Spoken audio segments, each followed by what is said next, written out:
Magandang araw sa inyo mga Lods. Annyeonghaseyo. Noong nakaraan, tinalakay po natin yung hante at saka hanteso. Yung hante, to someone or pwede rin siyang from someone. While ang hanteso ay from someone lang po siya ginagamit or by mga Lodi. Ngayon naman po, pag-aaralan natin yung grammar na go-isoyo. Ang go-isoyo mga Lods ay present progressive tense or present tense to siya mga Lods. It is used to express ongoing actions or states. Sa mga katwid, ongoing yung action o paggawa mga Lodi. Conjugation, verb stem plus go-isoyo. Example verb, hada, to do. Tanggalin lamang po natin yung da. Maiiwan na lang po yung verb stem na ha. Ganito na po siya. Ha na lang maiiwan. Tapos, idadagdag natin yung go-isoyo. Magiging ganito na po siya. Ha-go-isoyo. Okay? Example sentences of go-isoyo, mga Lodi. Number 1. 지금 뭐 하고 있어요? What are you doing now? Ano pong ginagawa nyo ngayon? 지금 뭐 하고 있어요? Another example. 지금 밥을 먹고 있어요. I am eating right now. Kumakain po ako ngayon. In Korean, 지금 밥을 먹고 있어요. Another example. 요리를 하고 있어요. I am cooking. Nagluluto po ako. In Korean, 요리를 하고 있어요. Another example. Number 4. 한국어를 공부하고 있어요.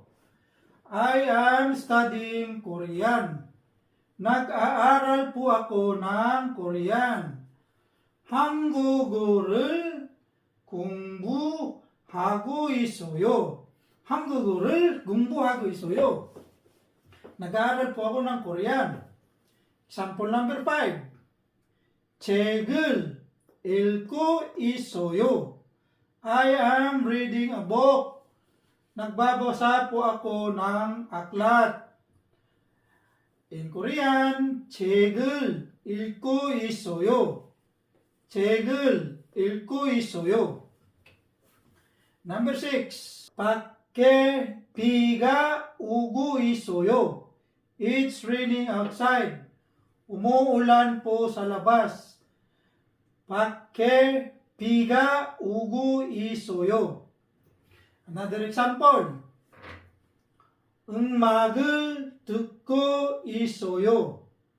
I'm listening a music. 음악을 듣고 있어요.